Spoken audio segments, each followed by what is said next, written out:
What if I told you that the viral TV show Adolescence isn't really about teenagers at all?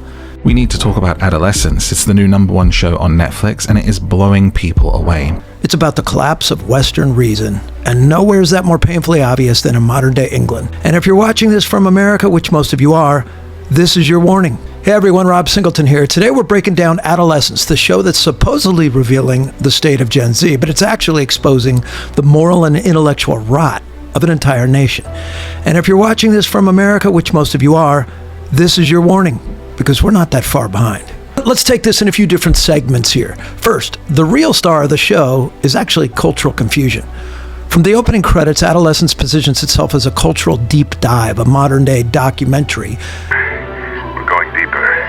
that claims to explain what's happening with today's teens. But listen, it fails at one critical level. It can't even define what adolescence is anymore. What is adolescence? The show tries to address identity, belonging, depression, anxiety, religion, politics, family dynamics, but it ends up throwing every modern cliche at the wall and calling it journalism. The show claims to diagnose the next generation, but it won't even touch the disease, cultural relativism. Why? Because cultural relativism says everything's true, which means nothing is. Wait, what? It makes you feel intelligent while robbing you of any actual wisdom. Got it, great. Next, the stats that just aren't true. The next chart shows the drop in the crime rate over the last month.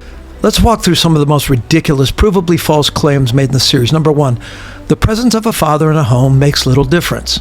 Really?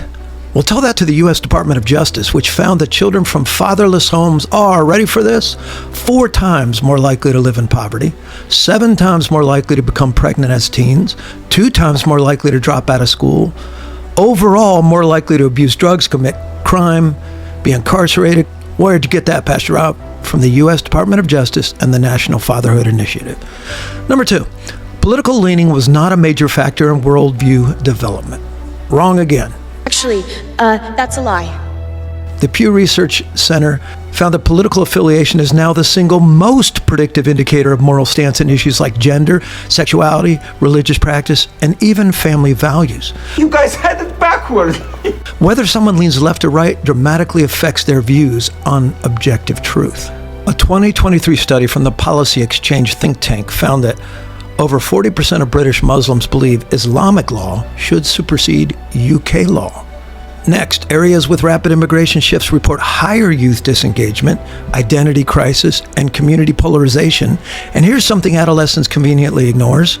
According to the Mayor of London's Office for Policing and Crime, Black individuals make up 13% of the population in London, but account for approximately 48% of knife crime suspects.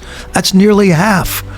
Look, you can't legitimately call that racism. That's statistical reality. And ignoring it doesn't make us more compassionate. It makes us more complicit. You are the problem. So this show has to own some things. It isn't revealing what's happening with our youth. It's rewriting the story to avoid offending elites. Next, I want to talk about the real crisis, which I believe is the collapse of objective truth. And what is truth? Matt Walsh said it best. He said, when you abandon truth, the only thing left is power. He's right.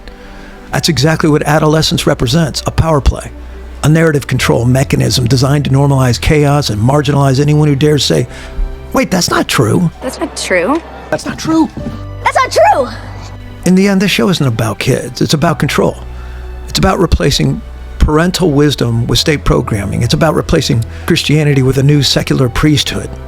Social scientists and gender experts who keep changing the rules and demand you keep up. Bottom line, they want your kids confused because confused people are easy to control. Next, we need to talk about what we can do about it. So what are we, helpless? Puppets? Well, don't just react, respond. Don't just leave a mean comment because I hurt your feels. I would if we were friends, but you're making it very clear that we are not, so I shan't. Here's what you can actually do. Number 1, know the stats. Truth is your weapon. Arm yourself with it. Number 2, talk to your kids. The most dangerous education isn't what happens in the classroom, it's what happens in silence. Number 3, raise Daniels, biblical Daniels, not victims. Teach your kids to stand in Babylon without bowing to it. Let me leave you with this. Truth doesn't change. That's the truth. Reality doesn't yield to opinion, and the next generation needs clarity, not more confusion masquerading as compassion. We're not giving up on Gen Z. I still have faith in you, so I'm going to give you one last chance. I'm certainly not. But we are calling out every cultural lie pretending to explain them. Friends, if you found this video helpful, like it, share it, and please subscribe, because Adolescence isn't just a TV show, it's a warning.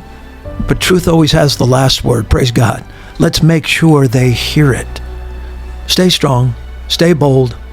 Pastor Rob, until next time.